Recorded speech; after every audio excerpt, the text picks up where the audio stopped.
What comes to mind when you think of a 90-year-old doctor? Do you picture someone quietly enjoying retirement in a nursing home? Or perhaps reading books in peace? As for me, I begin each day in my clinic, looking into my patients' eyes and listening to their stories. My name is Junho Kim. I'm 90 years old and have worked as an internal medicine doctor for over 40 years. I began my career at a small public health center in North Gyeongsang Province, later served as a department head at a university hospital in Seoul, and now I see patients 3 days a week at a quiet neighborhood clinic. When patients see me in a white coat with a stethoscope around my neck, they often ask, "Doctor, how are you still so healthy at your age?" I smile and reply, "The secret to good health isn't expensive tests, it's the attitude of taking care of your own body." Today, I want to share 5 important truths I've learned over 4 decades of medical practice about health checkups. I want to make it clear that more testing doesn't always mean better health. In fact, excessive testing can sometimes harm you. Do you think getting more tests is always better? Or believe that the more expensive the test, the more accurate it must be? I hope today's story changes that way of thinking. In my younger days, I thought differently. Back in my late 30s, when I worked at a university hospital, I encouraged patients to take every new test that came out: CTs, MRIs, ultrasounds. I believed that early detection through these high-tech tools was the key. As a department head, I received full medical checkups every year, every single test without exception. One day, a senior doctor and mentor said something that stayed with me. "Junho, the more medicine advances, the more doctors lose their instinct." At the time, I didn't understand what he meant. But in my mid-50s, I had a personal experience that changed everything. Despite all my test results being normal, I felt something wasn't right: persistent fatigue, reduced appetite. I couldn't shake the feeling. So I went for additional testing and was eventually diagnosed with early-stage liver cancer. Thankfully, it was caught early and treated successfully. That moment taught me an important lesson. It's not the machines, but the body's subtle signals that truly matter. After that, my approach to medicine completely changed. I listened more deeply to my patients, paid attention to even the smallest changes they described. I began to trust their experiences more than just test results. Have you ever felt something was off in your body, but ignored it because your test results came back normal? That signal could be a life-saving message. I always tell my patients, when your body says something's wrong, listen even if the tests say everything's fine. Machines can make mistakes, but our bodies don't lie. I personally went through a health scare in my early 70s. I felt my heart racing, broke into a cold sweat, yet all tests, including ECGs and ultrasounds, showed nothing. Doctors brushed it off as just aging. But I couldn't ignore what my body was telling me. I insisted on wearing a Holter monitor for 24 hours, and it revealed I had paroxysmal atrial fibrillation. Thanks to timely treatment, I'm healthy today.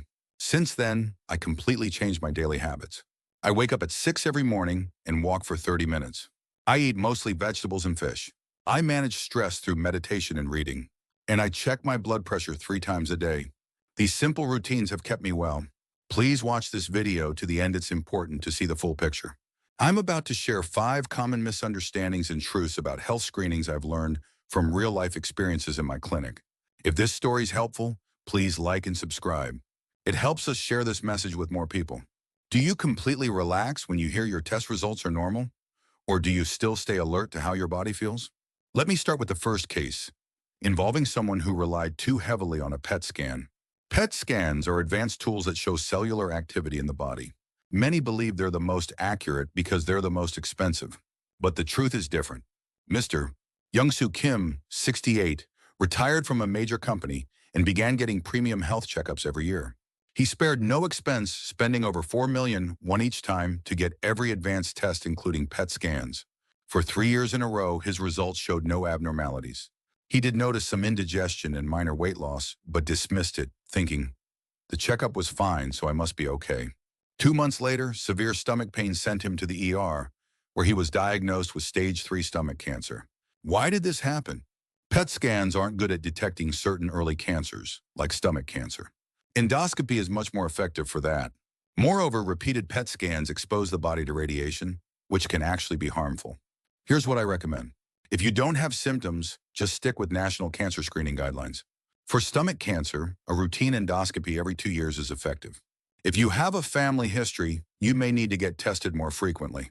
Most importantly, if you experience symptoms like weight loss, loss of appetite, or indigestion for more than 2 weeks, don't ignore them even if your PET scan was normal.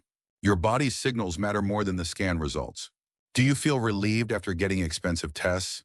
Could that relief be causing you to overlook important signs from your body? Let's move on to the second case one. Repeated MRIs for back and neck pain. These symptoms are extremely common in older adults, but not all pain calls for expensive imaging. Mrs. Myungja Park, 72, a retired middle school teacher, struggled with back pain. Over 3 years, she had 5 MRI costing nearly $1,000,000. Every diagnosis said the same degenerative disc or age-related spinal changes. Despite all that, her pain improved only after consistent physical therapy and core muscle strengthening, not from the tests. Medically, about 80% of people over 60 will show spinal disc problems on an MRI, but only about 30% actually feel pain. The images and real-life symptoms often don't align. Here's what I advise. If you don't have nerve-related symptoms like numbness, weakness, or bladder issues, try heat therapy, light stretching, and regular walking first. Use medication only for short-term relief if needed. And only consider an MRI if you develop leg weakness, numbness, or problems with bladder control. Otherwise, physical therapy and exercise are often more helpful. Unnecessary tests only add to your anxiety and financial burden. What about you?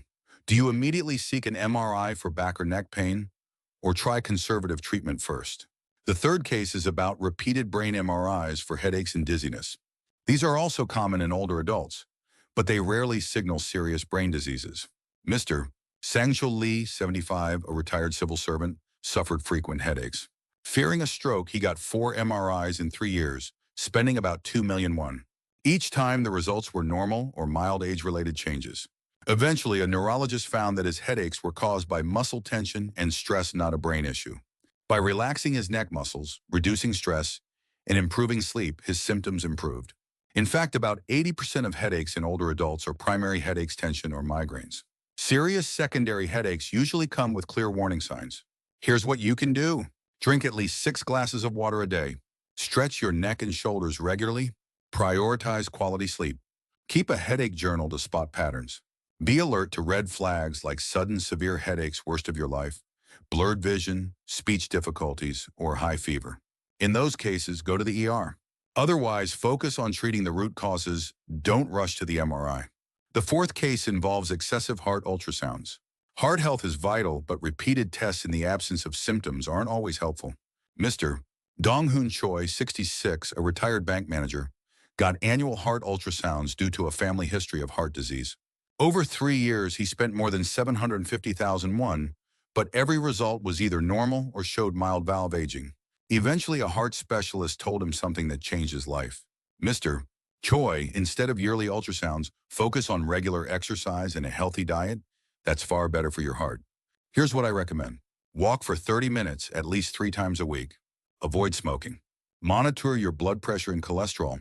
A Mediterranean diet in olive oil, fish, nuts, and vegetables is excellent for heart health. If you suddenly experience shortness of breath, chest pain, or irregular heartbeat, seek medical care right away. Otherwise, talk to your doctor before getting repeat heart ultrasounds. Heart health is maintained not with test results, but with daily habits. What are you doing to protect your heart? The fifth and final case involves excessive full-body blood and imaging tests. Comprehensive checkups aren't always as beneficial as they sound. Mrs. Misuk Young, 74, got full checkups every year due to health anxiety and her children's encouragement. She spent over 1.5 million won each time getting full-body CTs, tumor markers, and hormone tests. Yet just 3 months after her last clean result, she was diagnosed with pancreatic cancer already spread to nearby organs. Why? Pancreatic cancer is incredibly hard to detect early. It often shows no symptoms, and typical checkups rarely catch it. Misuk dismissed small but important signs like bloating, minor weight loss, and back pain because her tests were fine. Here's what to do. Take advantage of national cancer screening programs. More importantly, develop a habit of regularly checking your appetite, weight, and digestion. Changes in your body can signal issues earlier than any test. If something feels off, write it down and tell your doctor in detail. The more specific your report, the more accurate your doctor's diagnosis will be. Do you look only at test results, or do you also pay attention to what your body's telling you? True health screening doesn't happen once a year. It happens every day through your awareness. Even as a doctor, I once blindly trusted advanced tools and expensive tests.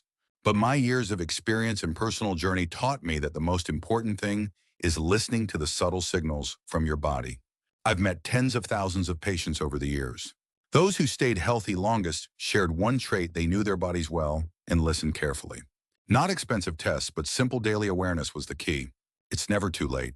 Good health doesn't come from machines, it starts in your daily life. Your body knows what it needs better than anyone. Listen closely.